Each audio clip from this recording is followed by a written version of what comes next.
and welcome to The Voice Choice. I'm Keith Brunson. If you think you hustle, wait until you meet our guest for today. We welcome from Los Angeles, California, Tim Friedlander. Tim, welcome to the show. Hey, thanks for having me. Okay, so let me get this straight. Union voice actor, correct? Yep, correct. Founder of the National Association of Voiceover Actors, correct? Yep, National Association of Voice Actors. Yep, that's correct. NAVA, N-A-V-A. Yep. Studios, Soundbox, 3 of them in the greater Los Angeles area, correct? Correct. And a musician to boot. Did Correct. I get that right? Yep, you got it all. Wow.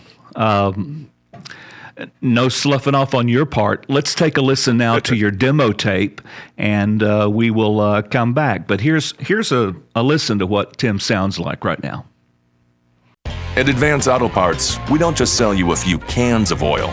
Now, we'll sell you a 5+ quarts jug of Castrol GTX motor oil for $17.99. Yeah, a jug. We're drowning in information. How do you solve this? You don't. You partner with a firm that advises the Fortune 500 around the world and whose people can deliver insight on what matters to you. Morgan Stanley. Introducing Behr Deckover. It gives new life to old wood and concrete. Don't replace, resurface with Behr Deckover. Good, better, Behr. Does your family speak Cedar Point? Learn how together this summer. Get your season pass now for just $69.99. But hurry, this offer ends April 15th. What's Dave up to? I saw him carrying his new Craftsman tool set the other day. He might be adding straight pipes to his bike. Whew, how sweet would that be? If you listen close enough, you can hear the heartbeat of a great city. And if you look around, you can see its pulse. The people. This is Omaha. So those are some very hard-working man type image sounds. Really don't hear it very much. Some of the guys do it, but it's a rare genre to be in, and you do a great job. You sound good at it. Now, conversely speaking, don't you have a piece of animation you want to tell us a little bit about before we show it? Yeah, currently I do. I'm the English voice of Ares on the Netflix dub of Record of Ragnarok, which is currently in season 2 on Netflix, and I'm the English dub of that. Okay, let's take a listen. This is Tim Friedlander. But how?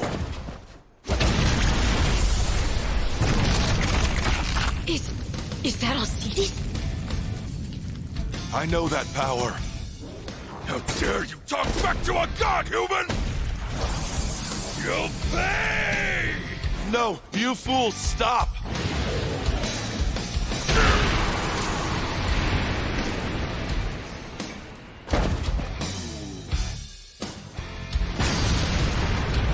Just as I thought, this power he has is father's. That's the power of Zeus. Sounds good. Doesn't sound a thing like the other guys. Sounds really good. How did you get into voiceover? It's a good question. I started back in when I'm from Seattle originally. I started in '96 in Seattle. I just started training. Had a short radio show when I was in college, and back in the 90s, you could get by with, oh, wow, you have a great voice, you should do voiceover. And so that was kind of my introduction into voice acting, which has evolved considerably over the last 25 or so years. It is now definitely much more voice acting than it's ever been. And having a good voice is just a very, very minor part of the skill that you need to have now. Tell me about your feelings about the movement of people continually educating their voice with a teacher. How do you feel about that? Well, I think voice acting is like any art. If you're a musician or you're an actor or you're a painter, any of that stuff is you're constantly learning and evolving and growing and educating and training.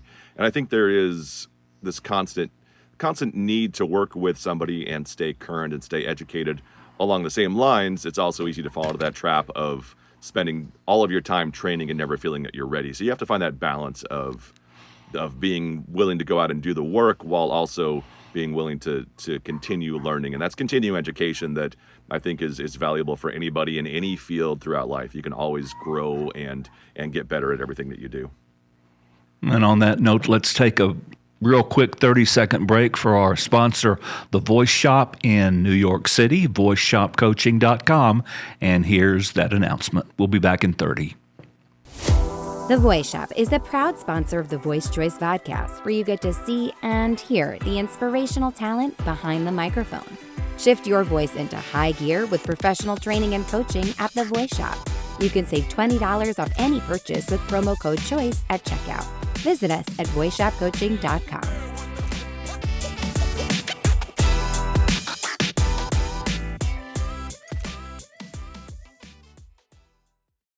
So tell me about NAVA. Sure. NAVA is a 501c3 association that we launched in November of last year. Originally, the association was put together to handle the Brad Venable Scholarship. And Brad Venable was a friend of mine, a business colleague who passed away a couple of years ago. And we created a community fund in his name. And that fund grew into a larger association. And as we built this association, we learned that as an association, there were certain things that we could do for our members, one of those being offering national health care, access to national health care. And so last year when we launched in November, we launched with access to a national health care plan for voice actors, for freelance voice actors, for union voice actors, for FICOR voice actors, anybody who needed access to health care, we could provide that for them if they were a member of NAVA. We've grown from there. Our 4 pillars are action, inclusion, benefits, and education. And we've been very active in the last 2 months or so, 2.5 months, in the discussion around synthetic and AI voices, and synthetic and AI and digital generated art in general is something we've been very active in. Additionally, we offer classes for our members. We offer community classes for the larger, broader voiceover community as well. And we offer access to member discounts. We have benefit partners that offer discounts to our members. And all those things we're able to offer to our members of NAVA, as well as offer a lot of resources to the voiceover community in general. The most current one, kind of the one that's gotten the most noise and information and news recently, is release of an AI synthetic writer that we created. We commissioned with a lawyer to provide a writer for voice actors that they could include in their contracts that explicitly puts limits on synthetic voices, digital simulation, and machine learning for their voices. Are you concerned about AI? I am concerned about the unfettered use of AI to replace humans in any capacity.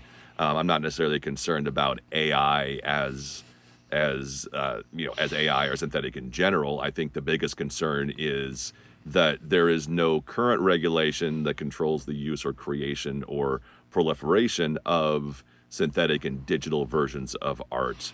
And that includes, script writing, it includes costume design, it includes music, it includes voice acting, it includes visual artists. That currently synthetic and AI and digital machine learning can recreate art in many, many mediums. And that is a concern when it's done on the backs and at the expense of human artists and human creators who are the ones who are creating this art in the first place. And that's going to lead to a loss of jobs. It's going to lead to a loss of creation. It's going to lead to a loss of inspiration and ability for artists to make a living. So that's my concern, is the damage that synthetic and AI can do to artists in general.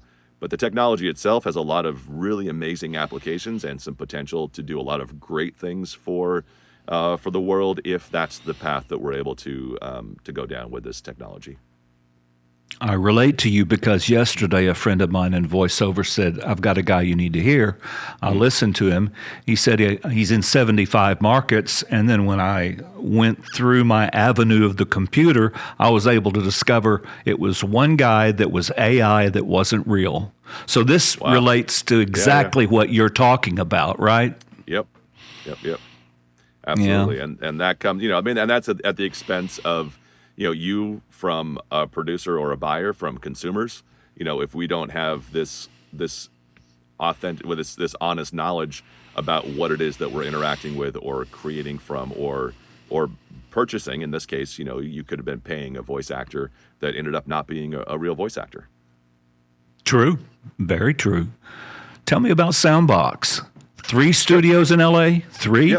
Yep. We've got 3 locations at Soundbox Studio Group, and we have our main location is here in LA. We're in the Melrose Arts District, just kind of south of Hollywood. We have another location in the West Side, which is kind of Mar Vista area, which is kind of Venice, Santa Monica area. And then we just opened a brand new location in Woodland Hills, which is out, kind of offers an opportunity to have a studio in between Burbank and Malibu. So there's a lot of voice actors in the valley and kind of in that area that we're able to serve. And are those studios just for voiceover artists, or are they for also musicians or whoever wants to record? Primarily our focus is voice acting and voiceover. We work a lot with independent voice actors who don't have studios. We work a lot with production, a lot of video games. The Hollywood location and the Woodland Hills location are dual purpose. They're both set up to work in music as well, and we do a lot of music at both locations. Definitely recorded multiple albums in the Hollywood location, and the Woodland Hills one has been open since December and is already starting to get a fair amount of music work over there as well. That's great. What microphone do you use? Depends on the project. Usually, most of the time it's the Neumann U87 is kind of the standard.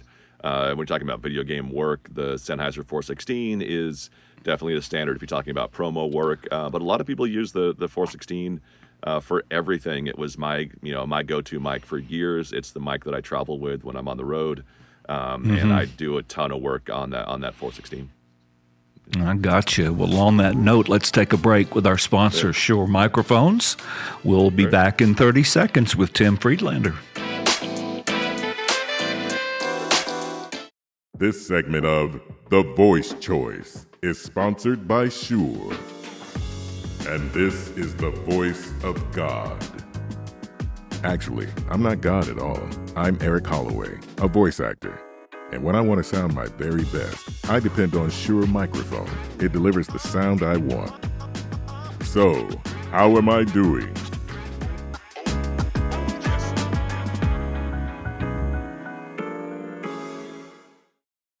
So when you got into this, you got into it because someone said, hey, you've got a good voice. You should be in voiceover. Yep. The people that are watching this are thinking, wow, I wonder if I can get into voiceover. What kind of, with the climate the way it is, as saturated as it is, what kind of advice would you give a young buck who wanted to be a voice?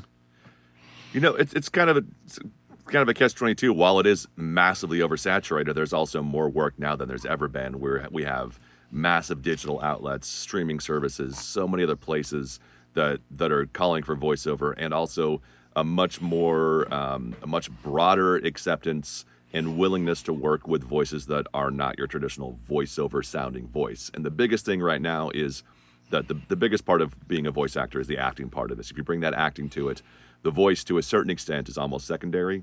It's all about that connection and that acting and that human emotion and all of those things you can bring to it that are not the voice. It is the best, the honest thing to think about is that this is a full-time job. Is something that you really want to do seriously. It's something you need to invest your time in. You need to invest your money. You need to invest your energy and your willingness to learn and to spend time on this. Getting into voiceover is not easy. It's not quick. You may have some early luck, but anybody who tells you that you can make 6 figures in 6 months after just watching a couple videos and not doing any work is not going to be setting you on the right path. It is very competitive, and it is also many more opportunities than there has ever been. So it is finding the right place for where you fit in, and also knowing that if you do the work, you invest the time, there is that possibility that you can make a living at this, and there's that potential. It's like any art. If you do something that you love and you can turn that into something that you can make a living at. But there's no guarantee, and it definitely is not something that's going to be easy and simple. Yeah, Sean Letourneau was on our show, and I think that he tells me that he auditions 100 times a day, That's 500 times a week. Yep. If you have all those platforms, you're on the pay-to-plays, you're on all the casting sites, you have your agents, you can do that. That's more than I've heard most people do, but that's not out of the realm of possibilities at all.